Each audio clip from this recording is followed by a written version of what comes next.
Es el año 2025 y el caso de John Bennett Ramsey sigue siendo uno de los más inquietantes en la historia criminal, en el que pasamos de estar seguros quiénes eran los responsables a quedar otra vez completamente en cero. Un caso que probablemente conozcamos pero queremos volver a escuchar, y antes de que pasemos con este, te recuerdo suscribirte al canal y activar la campana de notificaciones para que así puedas estar al tanto de cualquier historia que estoy subiendo.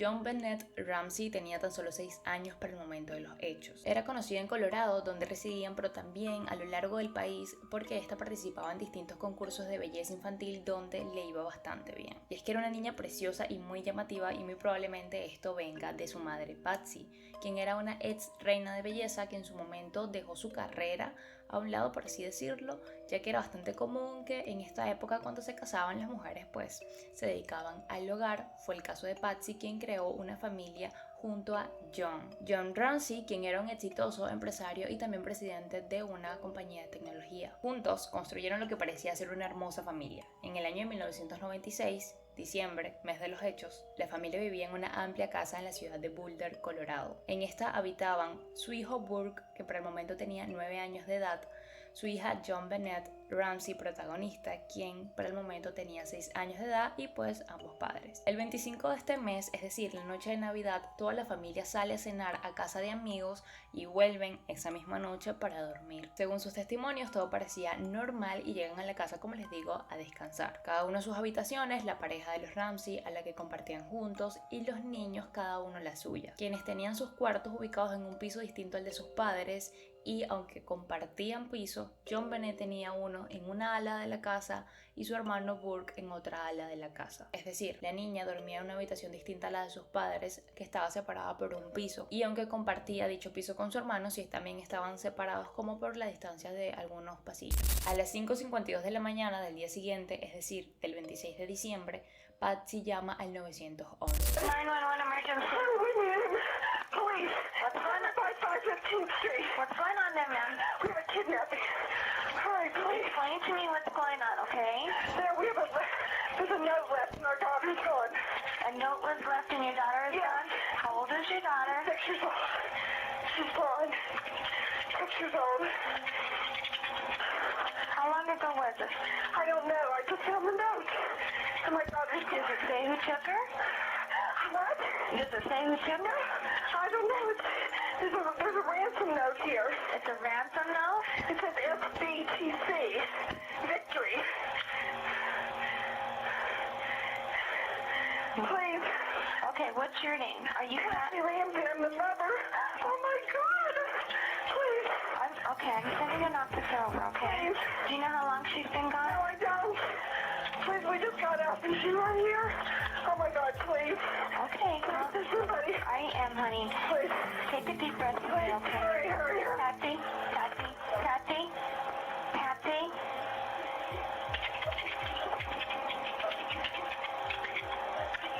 Esta se había despertado y había bajado las escaleras de su casa para encontrarse en el último escalón esta extraña carta de rescate, en la que pedían $118,000 a cambio de volver sana y salva a John Bennett. La carta era inusualmente larga, estamos hablando de 2 páginas y medias, y además fue escrita con un bolígrafo y hojas de un blog de notas que pertenecía a la familia. Es decir, el material que se utilizó para escribir esta carta estaba dentro de la casa. Y en esta se tomaron muchísimo tiempo, un aproximado de 20 minutos como mínimo, para decir cosas como la siguiente. Señor Ramsey, escúcheme cuidadosamente.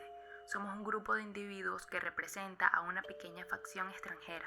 Respetamos su negocio, pero no al país al que sirve. En este momento tenemos a su hija en nuestro poder. Está sana y salva, y si quiere que vea el año 1997, debe seguir nuestras instrucciones al pie de la letra. Retirará $118,000 de su cuenta, 100,000 en billetes de 100 y 18,000 en billetes de 20. Cuando llegue a casa, pondrá el dinero en una bolsa de papel marrón y le llamaré entre las 8 y 10 a.m. para darle instrucciones sobre la entrega. Hablar con alguien sobre la situación, como la policía o FBI, resultará en que su hija sea decapitada. Si bien ya era bastante extraño que la carta fuera escrita dentro de la casa y con tanto tiempo, a esto le agregamos que el monto que estaban pidiendo en esta esta, los $118,000, fue el monto exacto que recibió el padre de familia como bono navideño ese año, lo que señalaba que dicho secuestrador debía ser cercano o tener conocimiento sobre las finanzas de la familia. Además, también según investigaciones, el tono de la nota era una mezcla entre formalidad, frases amenazantes y expresiones que son poco comunes, lo que hacía que esta carta pareciera sacada de una película de secuestro. Pocos minutos después de la llamada del 911 llegan dos oficiales a la casa para iniciar un registro superficial, y digo superficial porque así lo fue, a ver qué encontraban y principalmente centrarse en entradas o salidas donde algún secuestrador pudiera haber ingresado a la vivienda y de igual forma salido por allí. Sin embargo, no encontraron ninguna entrada o salida forzada ni nada en la casa, según ellos. Simultáneamente, también llegaban muchos familiares y amigos a dar apoyo a la familia, quienes entraban y salían sin ningún tipo de restricción al hogar, ya que si bien la habitación de John Bennett fue acordonada como la posible escena de un secuestro, el resto de la casa no, así que estos entraban sin ningún problema. Estuvieron todo este día esperando las llamadas de dicho secuestrador a las horas acordadas según la carta, pero estas nunca llegaron. Y casi al finalizar la jornada del día, muchas horas después, aproximadamente entre 7 y 8 horas después de la llamada y de todo lo sucedido, a sugerencia de una investigadora que estaba llevando el caso, quien le pide al padre de la familia que termine realizando una investigación un poquito más exhaustiva por su misma casa, esta la hace junto a un amigo. Y así es como ambos bajan hasta el sótano, sitio que no había sido investigado por la policía. Debido a que los oficiales, cuando pasaron por allí, vieron que la puerta estaba cerrada por dentro, asumieron que nadie pudo haber escapado por allí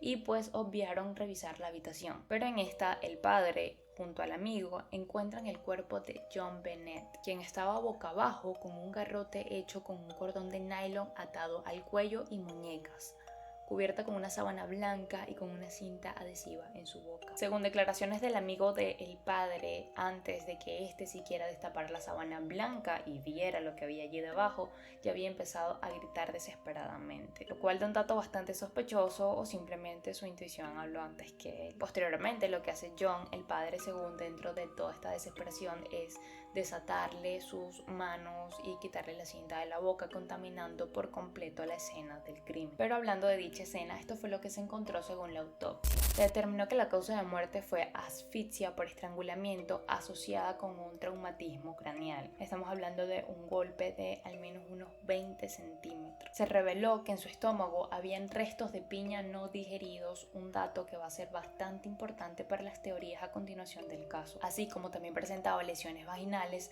pero las pruebas no fueron concluyentes para determinar una agresión sexual, y también lograron encontrar material genético en sus panties. ADN que va a ser relevante pero muchísimo más adelante en el caso, porque por el año en el que estamos hablando pues no servía de mucho en ese momento. Además, también se encontraron en su cuerpo dos lesiones, unas pequeñas marquitas de puntitos que más adelante también van a ser relevantes para las teorías, porque en el inicio no se logran identificar de qué son. Encontrar a la niña allí mismo en la casa fue un giro súper impactante y sobre todo fue extraño, y es que este caso siempre se caracterizó por eso, por tener todas estas pruebas raras y todos estos acontecimientos extraños, lo cual nos hace pensar mil y un teorías y mil y un cosas al respecto, pero sabiendo diferenciar entre teorías y acusaciones, sobre todo si eres un agente de policía y apenas estás iniciando a investigar. Y es que esto sería lo correcto, pero como vimos desde un inicio, lo menos que supo hacer la policía en este caso fue las cosas bien. Y es que estos, para ese momento, deberían manejar dos teorías o dos posibilidades, y es uno, la del secuestrador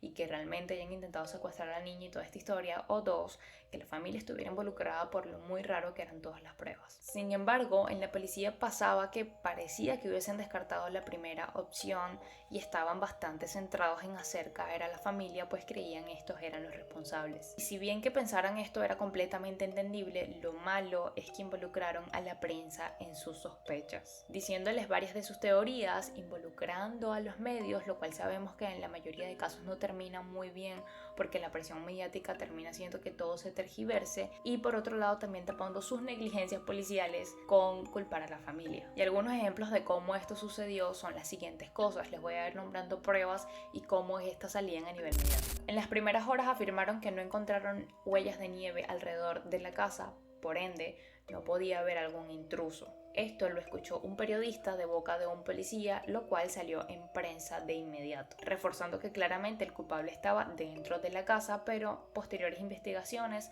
revelaron que había áreas de la casa que no tenían nieve, por ende por allí sí pudo haber pasado algún intruso. Se sospechaba que la familia tenía interés en alterar la escena del crimen por el hecho de que el padre movió el cuerpo de la niña. Sin embargo, aquí la negligencia es de parte de los oficiales, que fueron a hacer un registro y no registraron una habitación. Y en segunda instancia también muchos familiares entraban y salían, contaminando mucho más la casa, y también tocaron y limpiaron algunos objetos, pero probablemente desde la ignorancia, y quienes también nuevamente debían limitar esto eran los mismos oficiales. Pues este no ha sido el único caso en el que familiares terminan alterando escenas desde la ignorancia y pues no saber qué tan relevante es esto, ¿no? Al final quienes deberían estar pensando y teniendo estas cosas en cuenta es la misma policía. Con respecto a que no hubiera ninguna puerta o ventana forzada, según investigaciones posteriores, nuevamente se supo que al menos una ventana y alguna puerta de esta casa, que era gigante, estaban abiertas en esa noche. Por ende, esto justifica el que no hubiera una entrada forzada, y además en la habitación del sótano esta tenía una ventana que estaba rota y tenía fácil acceso desde el exterior, lo cual siempre fue una prueba bastante inconclusa, porque a pesar de que había una ventana rota con acceso desde el exterior, esta tenía ciertas telarañas en algunas esquinas, lo que indicaba que no había sido usada en mucho tiempo. Y así había una mezcla entre las pruebas a nivel de investigación y cómo eran sacadas a nivel mediático, debido a que siempre estaban saliendo rumores, curiosamente, desde la misma policía. Por ejemplo, se filtró en algún momento registros policiales que decían que estos harían una revisión a la casa de los Ramsey en búsqueda de pornografía. Oficialmente no encontraron nada de este material en la casa, pero a nivel mediático surgió el rumor de que el padre de la familia solía asistir a una biblioteca de este estilo constantemente, y por ende también varios rumores de que tenía ciertos fetiches e inclinaciones y cosas raras. Como podrán imaginarse, conectaron esto con el caso de su hija, acusándolo de haber abusado de esta siendo el móvil para haber acabado con su vida, siendo esta una de las primeras teorías que se manejó a nivel mediático, haciendo al padre uno de los primeros y principales sospechosos de este caso. Esto era día a día lo que acechaba a la familia, quienes en un intento de contar su parte de la historia daban entrevistas, pero era muy complicado. La gente ya tenía muchísima información a la mano que los acusaba a ellos directamente, y constantemente el Estado lo reafirmaba. Hay una entrevista en la que la madre se dirige directamente a cámara para decir que no son los responsables de la muerte de su hija, y les aconseja a la comunidad que si tienen niños deberían cuidarlos porque hay una persona acechando por allí. A lo que el día siguiente la alcaldesa sale a contradecirla y a decir que no hay nadie acechando por allí y que no tienen nada que temer, básicamente culpándolos a ellos, porque si alguien fue el responsable de hacerlo, de John Bennett Ramsey, ¿cómo no hay alguien por allí suelto? Sin embargo, esta familia no se rendía, y en un intento de contar su historia, a pesar de que la gente no quería escucharla, terminan sacando un libro llamado La muerte de la inocencia. Este en un principio fue también controvertido debido a que pensaban que estaban generando y sacando provecho a través de la muerte de su hija. Sin embargo, luego se reveló que estaba dirigido todas las ganancias a una fundación que llevaba el nombre de esta misma niña y que tenía como beneficiario otros niños. Sin embargo, lo relevante es que en estos ellos cuentan su versión y dan pistas a las policías de lo que pareciera para ellos ser piezas claves para resolver este caso que no han sido tomados en cuenta. Además, también dan nombres de posibles sospechosos y por qué ellos creen que pudieran ser sospechosos. Esto incluía algunos ex empleados a los que estos habían despedido o habían terminado en malos términos su relación laboral, además de también un hombre que se hizo pasar unas semanas antes de los hechos por Santa Claus, y era un hombre bastante extraño. También hubo un escritor independiente a quien su novia lo acusa de ser el responsable de estos hechos, debido a que se había comportado de manera muy extrañas un día después de la muerte de la niña, dándose algunos nombres de personas que realmente tenían historias que se podían relacionar con los hechos de la niña. Sin embargo, la policía decía que estas personas ya habían sido investigadas y descartadas. Pasan así algunos años hasta el 2003, donde gracias a avances en el ADN logran descubrir que el que recolectaron pertenecía a un hombre desconocido, es decir, alguien que no tenía nada que ver con la familia y quien desafortunadamente no se encontraba en registros policiales, así que no se sabía de quién era. Y a pesar de que esto se descubre en el 2003, no es hasta el 2008, muchos años después, que el fiscal de distrito termina enviando una carta de disculpas a la familia Ramsey, declarando que estos pasaron de ser los principales sospechosos del caso a estar completamente descartados basándose en estos resultados genéticos. Y el por qué pasaron tantos años para dichas disculpas o ha sido tan complicada darlas es porque no todos dentro de la investigación están de acuerdo en que se descarte a la familia, debido a que muchos piensan que estos resultados genéticos son importantes, pero también hay otras pruebas que lo son y terminan dejando a la familia igual de involucrada según otros investigadores. Quienes sostienen esto creen que dicho ADN puede haber llegado ahí por otros motivos y no directamente por que sea el responsable de la muerte de la niña. Pero independientemente de lo que se crea algunos u otros, esta pelea digamos que de alguna u otra forma fue finalizada debido a que las disculpas están dadas y están descartados oficialmente como sospechosos a pesar de que la investigación sigue en curso. Probablemente estas disculpas tengan más sentido desde el lado mediático y cómo destrozaron la reputación de esta familia mediante acusaciones que no podían respaldar. Y personalmente creo que todo el problema de este caso radica allí, en que nunca se centraron a hacer una investigación limpia desde el inicio para poder luego sacar y respaldar sus teorías, que probablemente si lo hubiesen hecho así pudieron haber llegado a lo que tanto querían, que era descubrir a la familia, porque a pesar de todo las teorías más fuertes siguen implicando a la familia, aunque no desde el lado mediático como muchos lo conocen. Para que me entiendan, vamos a pasar a hablar de las teorías principales que se tienen sobre el caso. Iniciamos con la teoría del intruso y esta habla de que algún hombre ingresa a la casa de los Ramsey. Esto sea posiblemente por la ventana del sótano o alguna entrada lateral que nos mostró señales claras de forzado. Toma a la niña durante la madrugada atrayéndola a la cocina con la idea de prepararle un postre de piña con leche, para luego llevarla al sótano, amordazarla e intentar abusar de esta. La teoría habla de que todo se sale de control, por lo que este termina dejando a la niña allí amordazada, sale a dejar la carta de rescate para luego huir de la escena. Entre las cosas que sustentan esta teoría está el ADN masculino desconocido, que fue encontrada la huella de una bota que no pertenecía a nadie de la familia en el sótano. También se encontró lo que parece ser la huella de una mano en la puerta del sótano, también desconocida y que no pertenecía nuevamente a nadie de la familia. Que varios de los implementos utilizados no pertenecían a la casa, es decir, a pesar de que se hizo la nota con un papel y bolígrafo que estaban dentro de la casa, el cordón y la cinta no se encontró entre las pertenencias de nadie ni dentro de la casa. El día anterior a los hechos, algunos vecinos reportaron haber visto algunos carros desconocidos rondando la zona. Dentro de la manta que envolvía a la niña también se encontró vello púbico que no pertenecía a nadie de la familia. Y muchísimas personas tenían acceso a la distribución de la casa, que fue algo que también generó muchísima controversia en su momento. Se decía que quien haya entrado a la casa a secuestrar a la niña tenía que conocer la distribución de la casa, es decir, en dónde estaban cada una de las habitaciones, porque estuvo durante mucho tiempo allí. El tema es que estos tenían muchísimos empleados y además se las pasaban realizando fiestas en su casa donde iban muchísimas personas de la comunidad y etcétera. Por ende, muchas personas tenían acceso a este hogar. Además, también muchos de sus amigos y empleados tenían llaves de la casa. El garrote que fue construido para amarrar a la niña también se dice que indica, según algunos investigadores, la presencia de un sádico sexual experimentado.